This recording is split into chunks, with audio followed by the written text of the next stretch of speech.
feel called to help fix struggling marriages, even though you are still struggling in your own marriage? Because I felt the same way.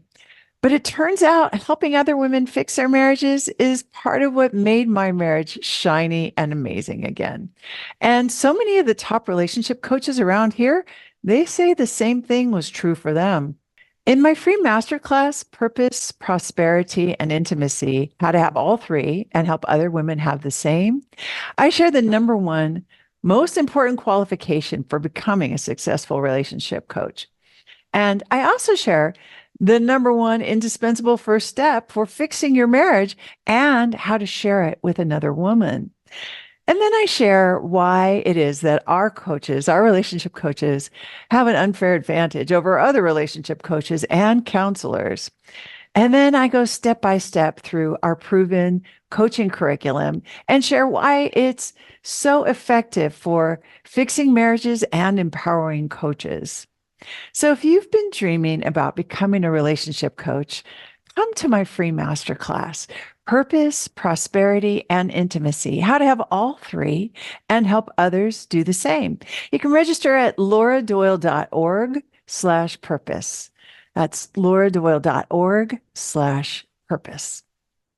I went through some crazy times where I was crying a lot, but I was trying to put on a good face for my children and, keep my work together and all that sort of thing. But I was also very, very angry because, yes, his behavior was bad. And I thought that I was this good, wonderful, perfect wife and mother. So how dare he ever do such a thing to me? And I say that with all humility now, of course, because I know better. But at the time, that's what I thought. I felt like such a victim in the whole thing.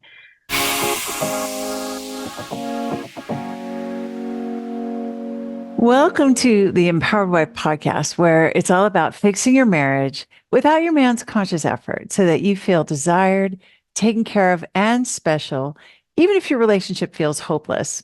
I'm Laura Doyle, and today we're talking about what to do when your husband doesn't speak your love languages and 2 ways that you can change that. My guest, Christie, was heartbroken after her husband's infidelity and him telling her he didn't love her anymore. Her marriage felt dead. She decided to clean up her side of the street, even though he was in the wrong. And today they have a deeper connection than ever. And he's always doing things to make her happy. She's going to tell us how she did it so that you can do it too. But first, let's talk about what to do if your husband doesn't speak your love language and 2 ways that you can change that and actually get all 5 love languages from him.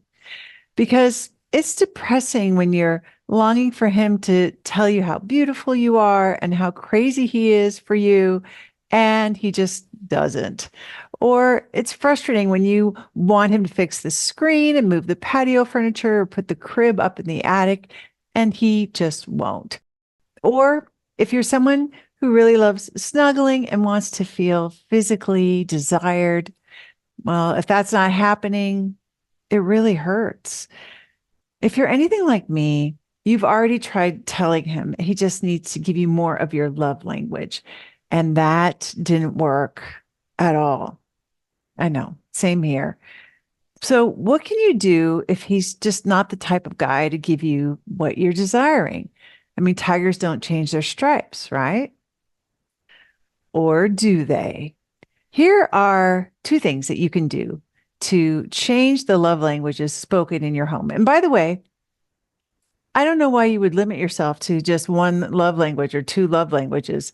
You deserve all 5 love languages. You deserve acts of service and words of affirmation and quality time and all of them, whatever the other 2 are. I don't remember. It doesn't matter because you should have them all. Physical affection should be yours. That's your birthright as a woman. And so let's get you all of that, right? The first thing you're going to want to do is change your spouse fulfilling prophecy. And you might be thinking, what sorcery is this? What is a spouse fulfilling prophecy? And it's actually not so mystical. It's something I do every day, and so do you. We all have a spouse fulfilling prophecy. And whatever your complaint is about your husband and how he's not speaking your love language, that is your current spouse fulfilling prophecy. So I'll give you an example. In the bad old days, I wanted to have a lot more physical affection from my husband, and he wasn't giving me that. There was no hand holding or snuggling, and bedroom eyes had gone missing, and all of that. And so, of course, I tried telling him he needed to do those things, and that didn't help at all.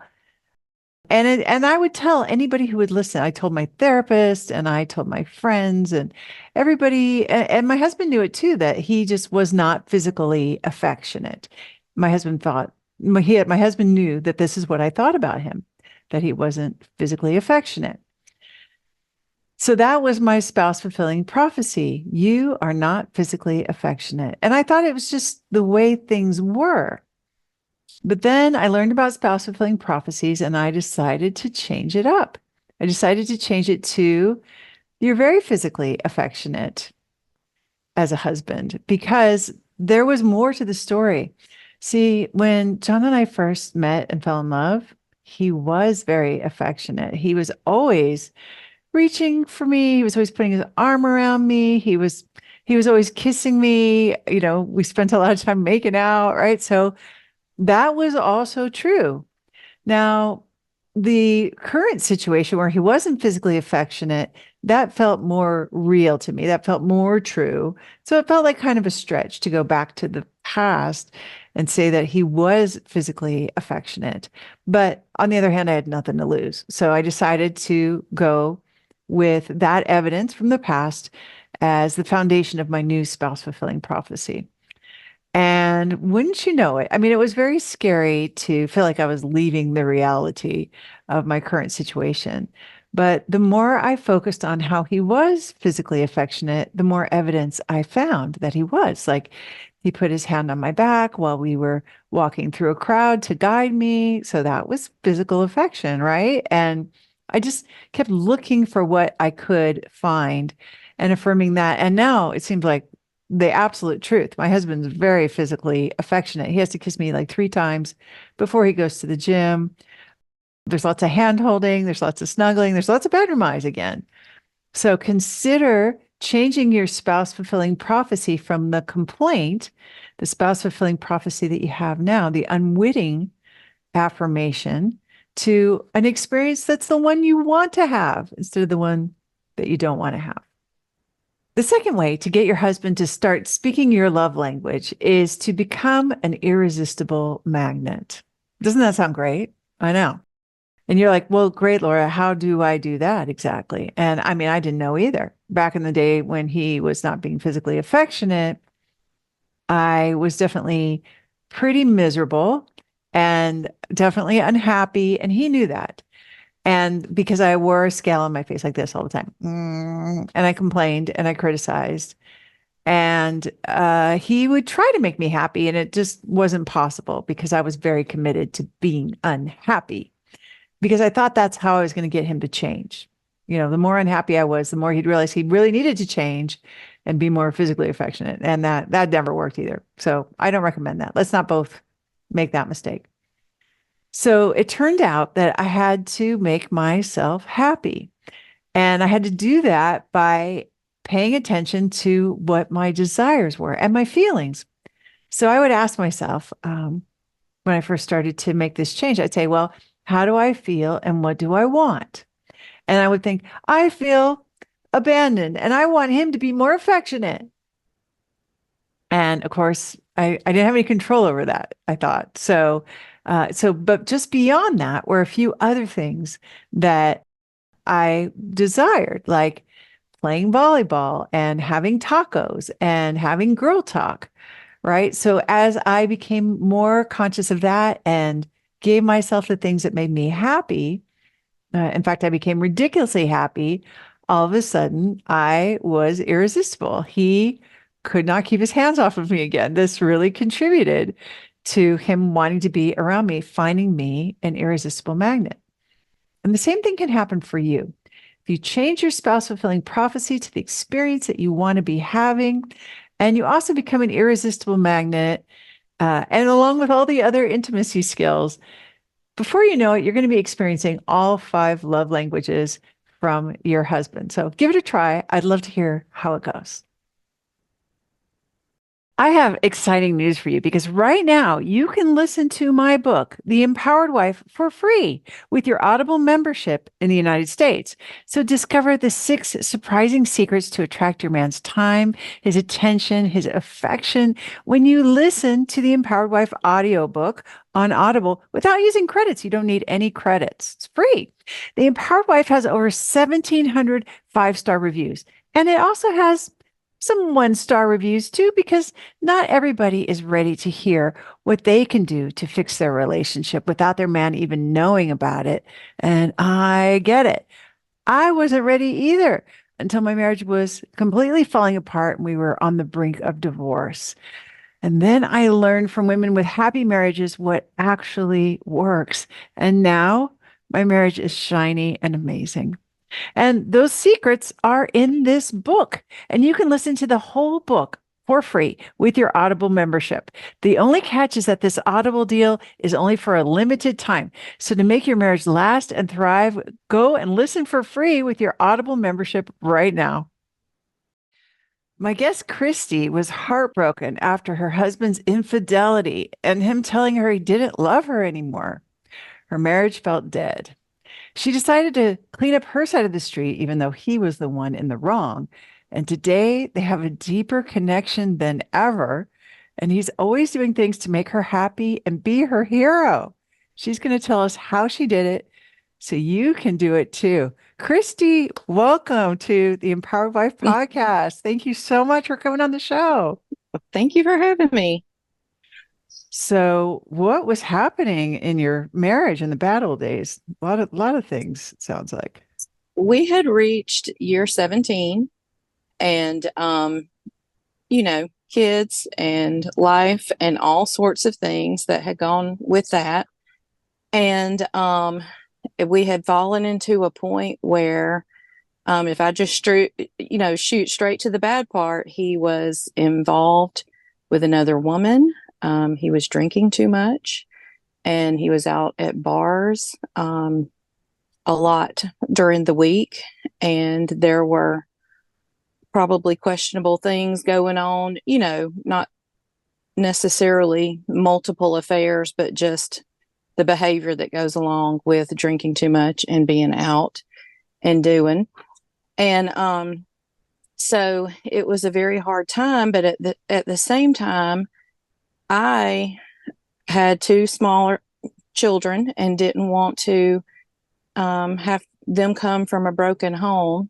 So I was just kind of desperate for some kind of answer or solution because, frankly, everything in my life I thought I could just hold together and fix and control, and had gone on that way for so long. And so it was really a huge wake up call for me to find myself in such a circumstance with him saying, I really just don't even feel connected to you anymore. I don't know what I want to do, but I don't want this. And I was really lost at that time.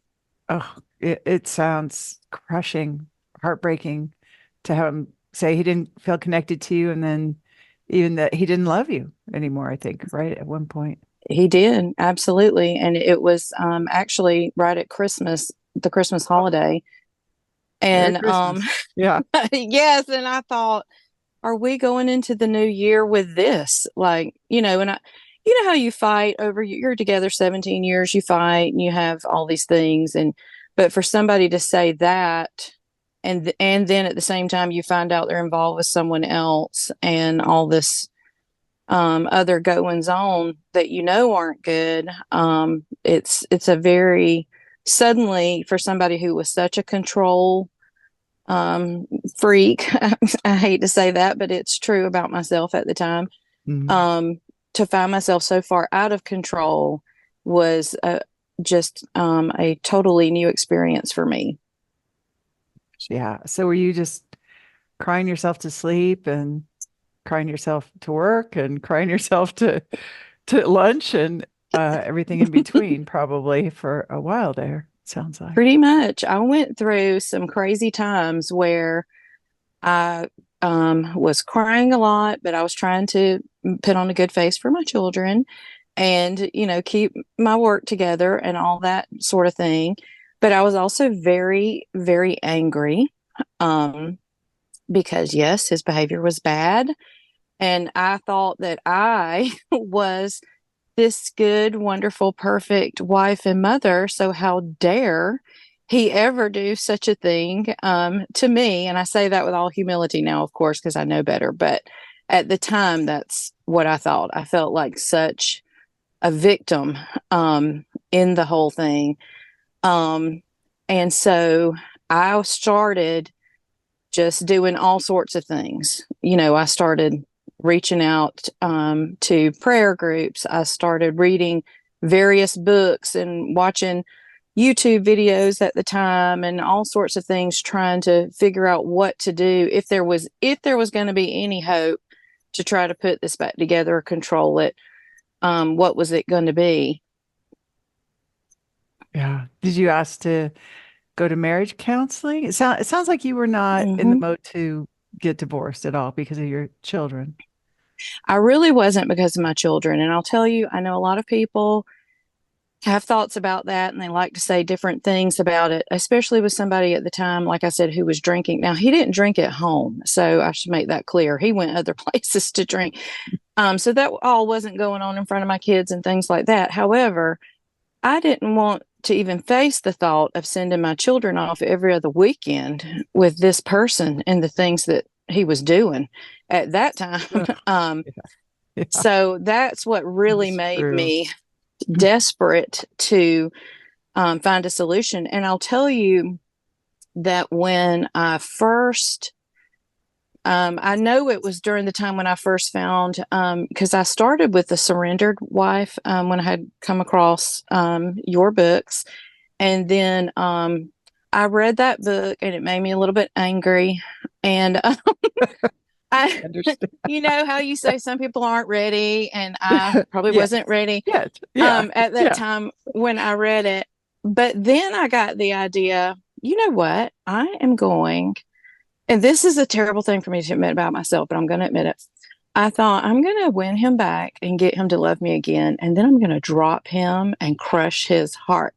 Like, that's what I'm going to do. Revenge. Revenge. It was It's terrible. mere mortal woman. That's of course you want him to hurt. I know it's not a proud thing, but I can relate to Not you. at all. So, yeah, yeah, right. It's a reflection of how much you were hurting and how angry you were at Yes. feeling so betrayed and let down and victimized.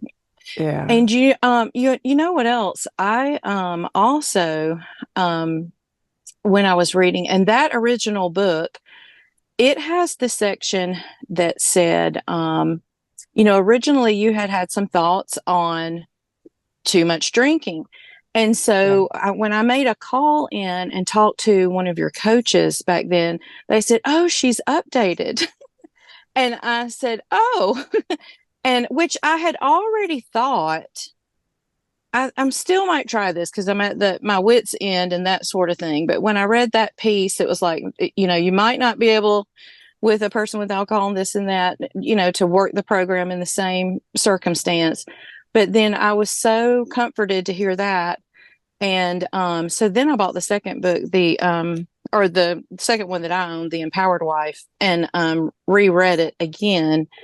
And then that's when things, I really started to apply the program and start using the intimacy skills.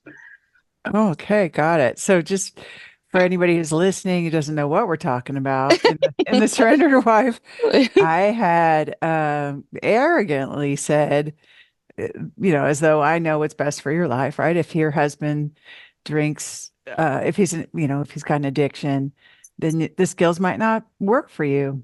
I don't think I even said it that graciously. I think I was much worse. I think it was more like, don't try this or something like that. So, and I learned from a lot of wise women like you, that was just my fear talking. That was not my faith talking. So I've retracted that because every week I get schooled by women on this program coming on and saying, well, let me tell you, I used the skills and it worked great. So, Yes. yeah. So it turns out I was wrong. I was wrong. I was wrong. So if you read that in one of my books, I am so sorry that I ever said that and stole anybody's hope.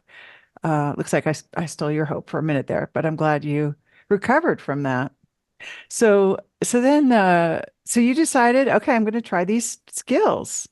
This is how I'm going to fix my marriage so I can get him to love me again so I can drop him, right? Which I Exactly. love. Okay.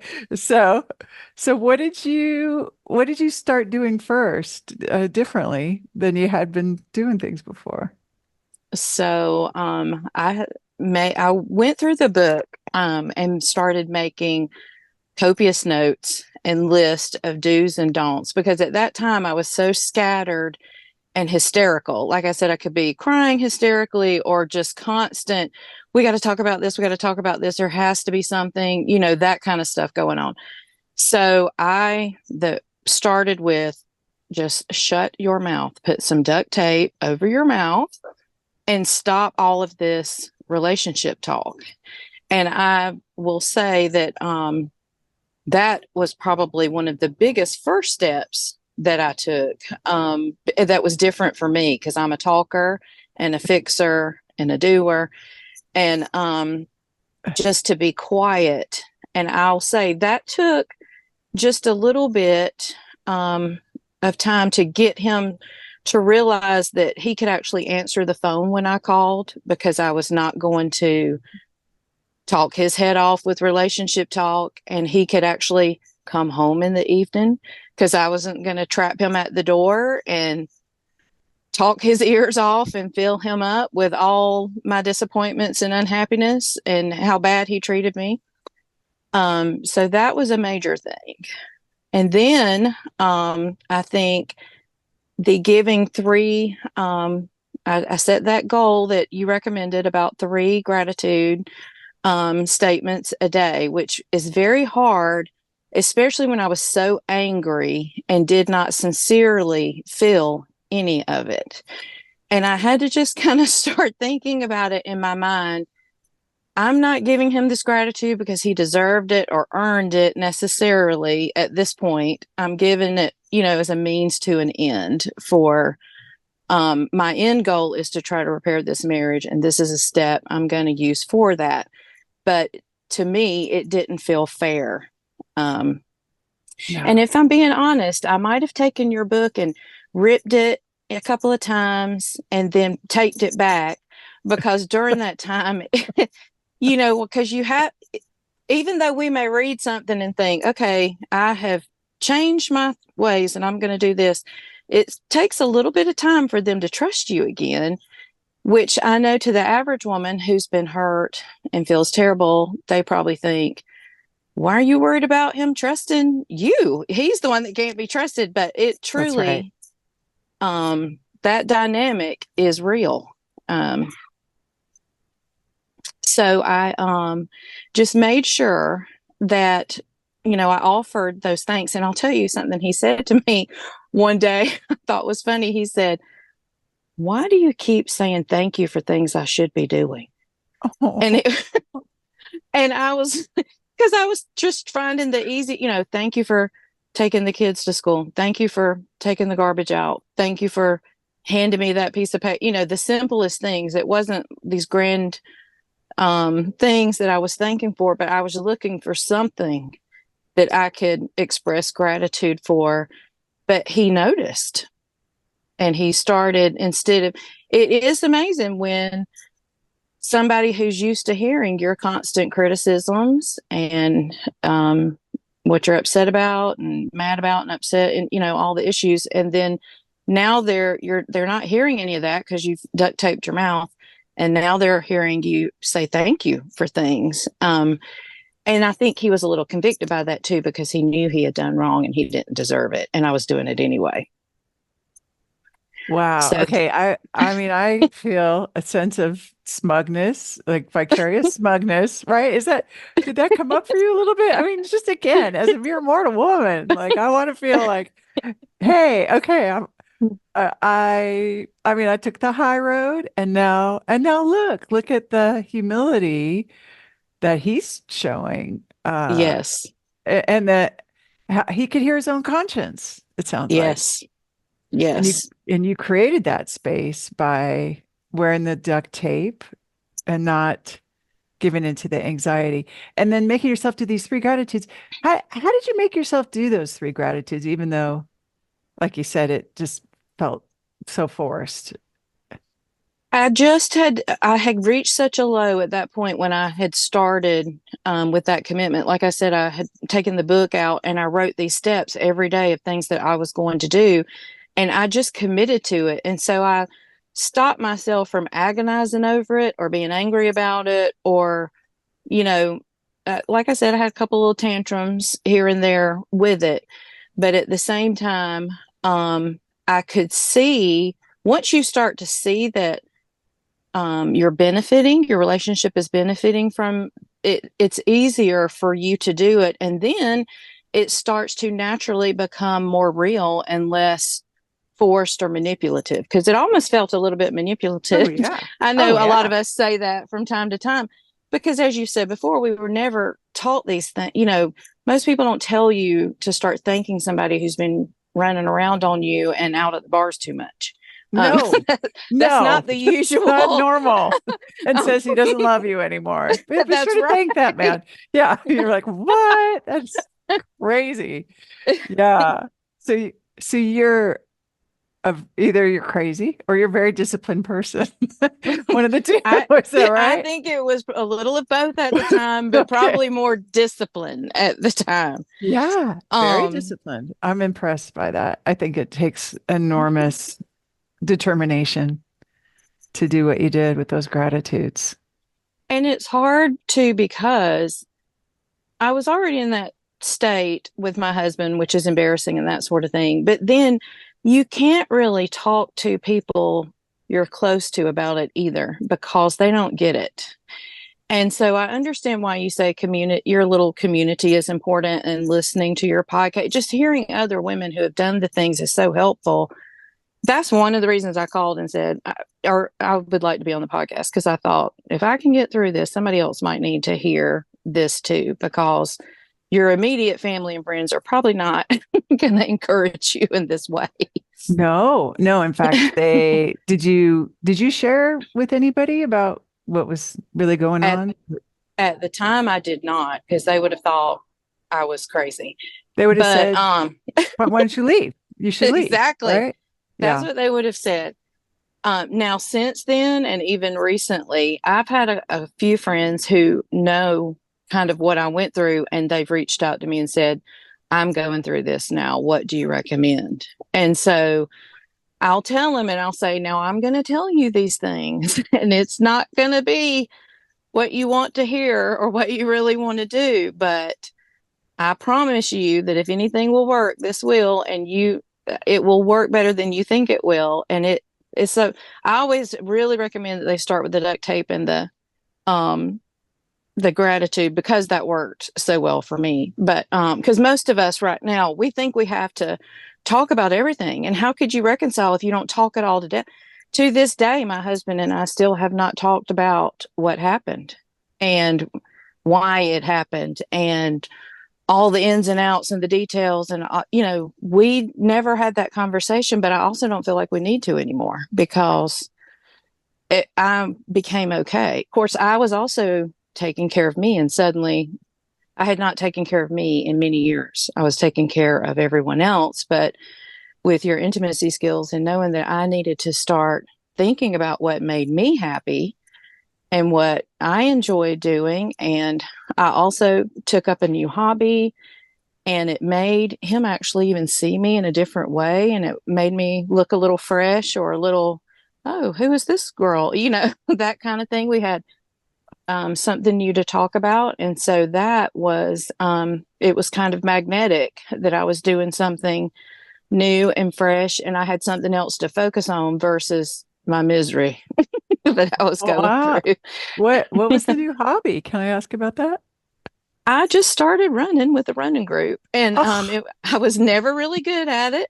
I'm still not good at it, but we all met and ran, and we did the little 5Ks, and you dress up and do all your fun stuff and post your pictures on Facebook, and you look like a fun person. Which that's another little story I have to tell you. what's there?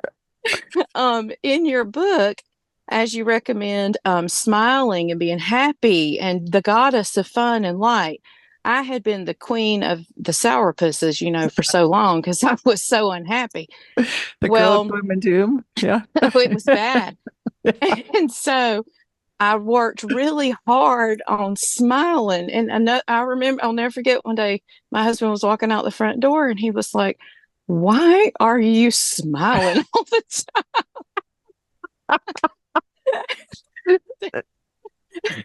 I'm What's just happy. going I on here? just wanted to smile. But I even had that on my list of things to do was to smile because I think I had just sat around frowning all the time and just looking unhappy. And that is more magnetic. Who wants to come home and spend time with somebody who's just unhappy and frowning all the time? Right. I'm not saying I went and got plastic surgery or became a beauty queen or any of those things. I just started smiling and doing something new that could make me look like a new, fresh kind of person that could be a little bit interesting. And you got some endorphins from that with some That's feel right. good hormones. And yeah. I mean, I love that.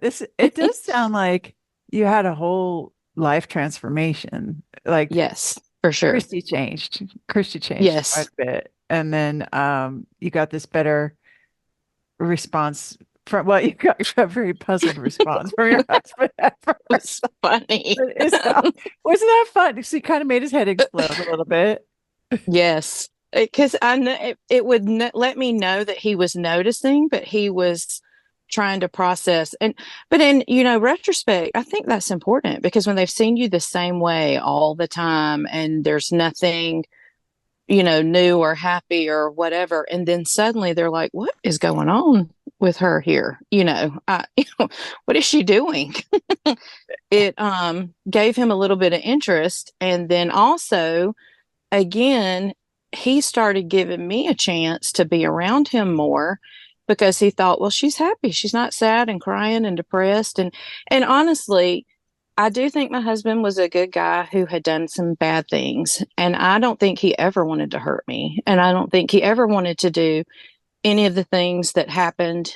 It was a product of what had happened at the time. And I do think I played a major role, in retrospect.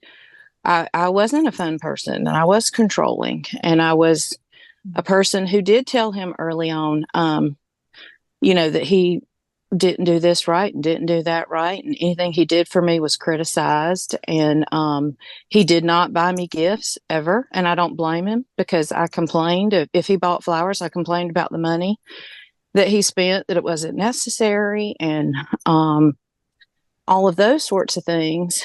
And he, our relationship, when I had said that it was dead, it was really dead. There wasn't a lot of nurturing on any side of the street at that time. But now, that has completely changed.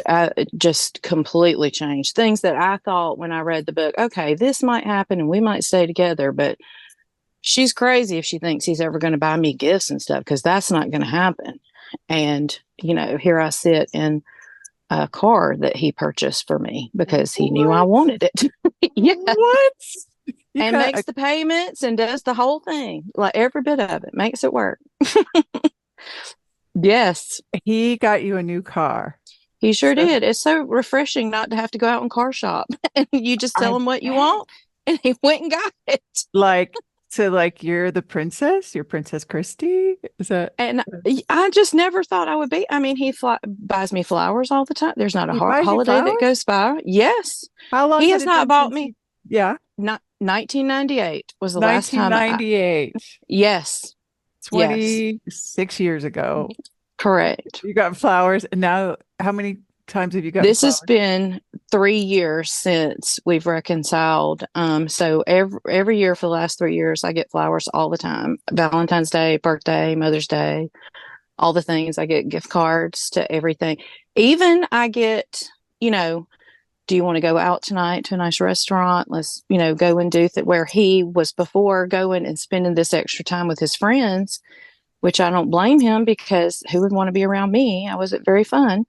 You're so And now adorable. he wants to be with me. And so it's just amazing. That is amazing. So some of these things that are happening really have exceeded your expectations. Yes, What was possible in your marriage? Because the baseline, absolutely. you've exceeded the baseline that you had before the crisis hit. 100%.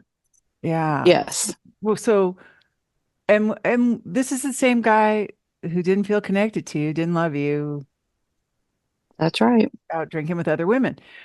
Yep. Same man. Same man. Yes, Okay. the same one. And what is your relationship like now? And so now we are totally, before, where we lived, he would get up in the morning and be gone, and I would be gone. We didn't speak. We didn't talk throughout the day except to argue, about things, or did you forget to do this or that sort of stuff. And then maybe he came home, maybe he didn't, that kind of stuff. He would come home eventually, but I mean, right after work and whatnot.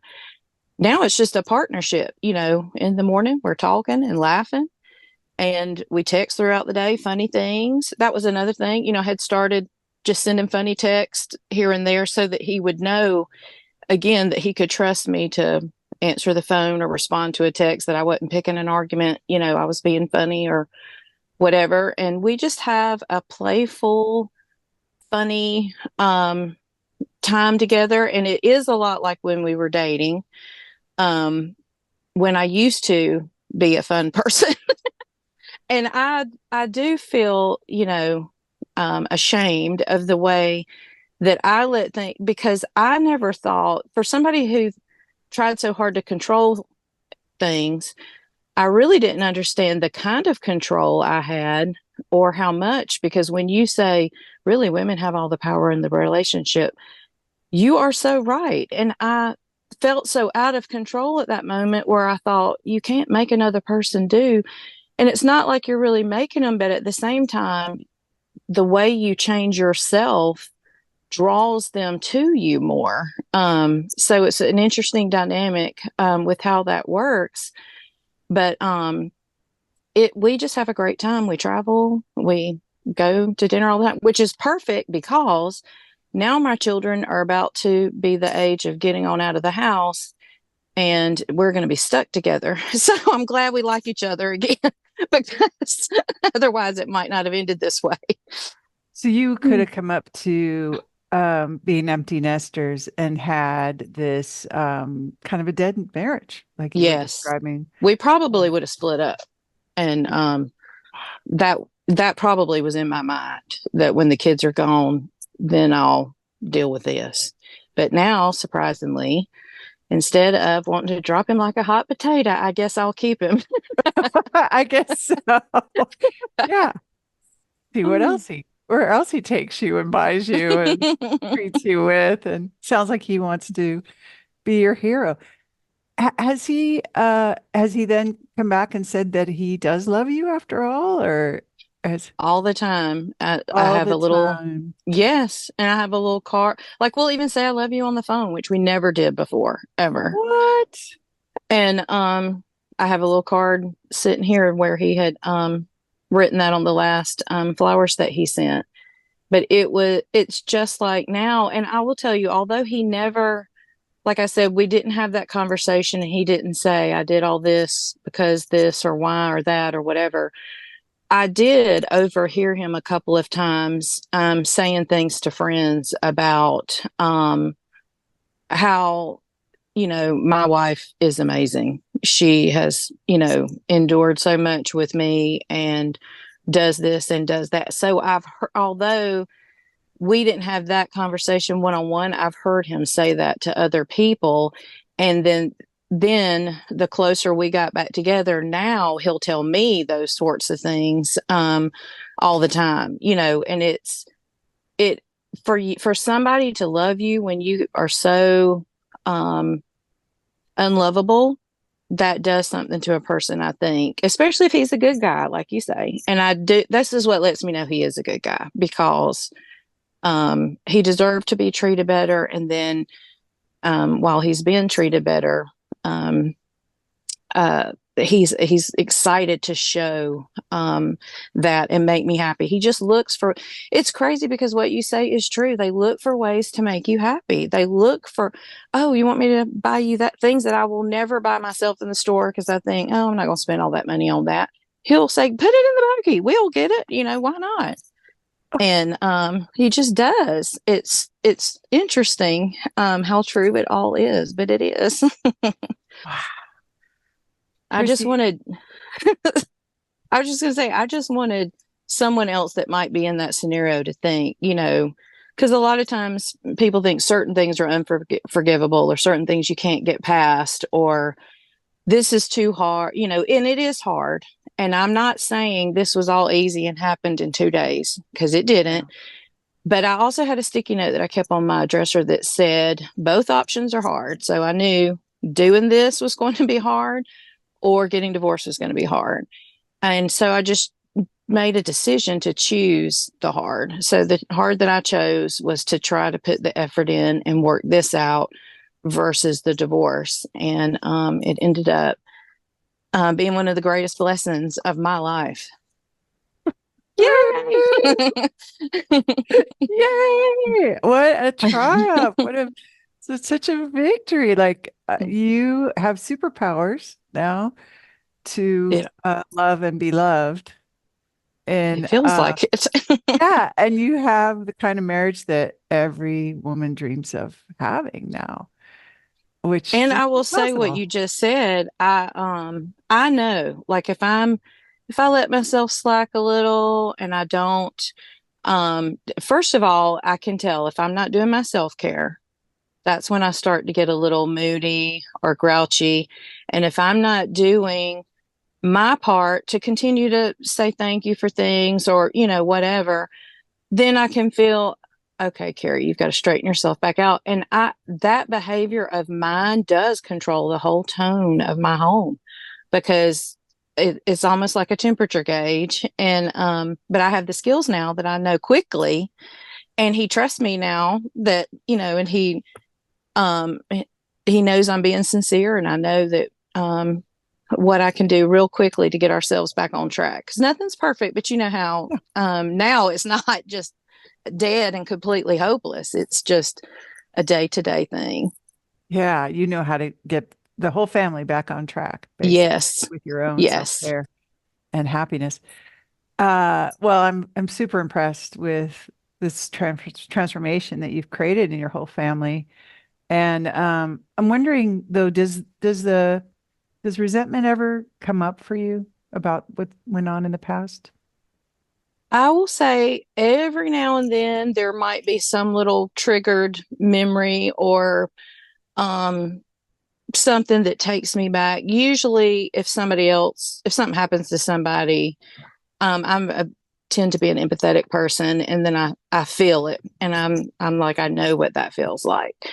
But then again, because I know anytime that I start focusing on something from the past or something that he's doing, that's my signal. Girl, you got to get yourself back in check, because you need to be looking at yourself and what you're doing. And are you doing your self care? And are you those kinds of things? So I just bring it right back, and I really don't dwell. And now that it has been 3 solid years, it does get easier. As time goes on, you have less of those weak moments. As long as you just stay committed and keep working, um, it just it happens. That through that process, you will be able to look back on it without so much emotion of you know anger or regret or any of that. Wow. Because in a way, you've won. You know, You won. That's right. This is the part where you could dump him and crush him now. I could. I'd be like, I am out of here. I don't think you're going to do that though, for some reason. That doesn't No. sound as appealing as it used to, huh? Now I start getting worried because I'm like, oh, I hope we're healthy. I hope we're going to make it, you Yeah, know. yeah, yeah. So, what about your kids? How do you think this has impacted them, or has it? I think it has definitely impacted them. Number one, they didn't have to, suffer through a divorce or separation or see mom and dad with different people and all the that goes on between going back and forth between any of that. The kids were younger, but they, of course, knew that there were some issues going on, some stress at that time. Particularly my oldest. So I feel like they've seen a good, healthy perspective of when you get married, it's a commitment. And yes, you might have bad times, but then you bring it back together. Of course, they cringe when they see us sitting together on the couch, or if I sit in his lap or something, they can't stand it. But I'm hoping. Recently, I have reread the book because one of my very best friends is going through some stuff, and I'm trying to help her. And then at the same time, I thought it was interesting on one of your podcasts how somebody mentioned using the skills on their kids. And so that's what I'm thinking of with my boys, because I want them to pick a woman who's like mom now and not mom before. And so I feel like if I work on setting that example with them, and I've been telling them thank you a lot. I've started with the gratitude. I've stopped fussing and criticizing the things that they're doing. So the same things, just to see if I can help to influence their choices later, so that maybe they have a happy marriage too, because that would be the ultimate of it all. That everything was worth it. Everything. Yeah. Well, you must feel so proud to be able to set that example of this is the kind of wife you want for them, and Yes. you're a role model. And also, I just hear you're such a lighthouse, a beacon of hope for other women who are struggling in their marriages in a similar way. Like your good friend, she found you and is getting some support, and she has probably a much better chance of fixing her marriage because of you walking this path before her. Like Well, you're it's because of you and your book, but but I'm sharing it. I'm paying it forward. I'm paying you're it paying forward. it forward, and you sound like a future coach because it sounds like it's been more than one woman who has found her way to you to get that support. So sounds like it kind of I mean, your passion just shines through. Your passion for the intimacy skills uh, is very evident, and so it's exciting to see. Wh what what is your best tip? What do you tell those women who have gone through something similar? An infidelity, he doesn't love you, you're separated in the same Hmm. house, to where he's buying you flowers and cars and telling you he loves you, and you're playful and communicating all day and Hmm. sitting on his lap and grossing out your kids with all that physical affection. And who doesn't want that? We all want that. So, what is your best tip? My best tip is when you start reading the book and reading about the skills and make a commitment to do it, to try to make yourself look at everything very results oriented. I'm going to do these things and put this effort in for these results, and try to remove your emotion from it at that time. Just because at the beginning, if we're so caught up on this isn't fair and how dare he, and he should be crawling back to me and this and that, and I'm so up, that if you get caught up in that emotional turmoil, that you'll have a very hard time implementing these powerful skills that are going to help you get the result that you want. So kind of separate yourself and think this is just a means to an end. It's not necessarily fair, so to speak, at this point. Later, I think once you do introspection and realize, oh, wait, I do have a lot of stuff to clean up on my side of the street, then you know. But in the beginning, when you're so hurt, you don't necessarily.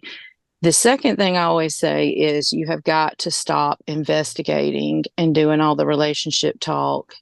If you think he's doing something inappropriate or texting something inappropriate or doing what he probably is, just say to yourself, probably it is. I don't need to know all those details or read all those details or, find all these other things to be upset about. I've got to focus on me and my self-care and doing the things that I need to do that will ultimately draw him back to me. It's just so hard when you're so emotional in that. And that's what happens is when they reach out to me, they're in they're in a tornado.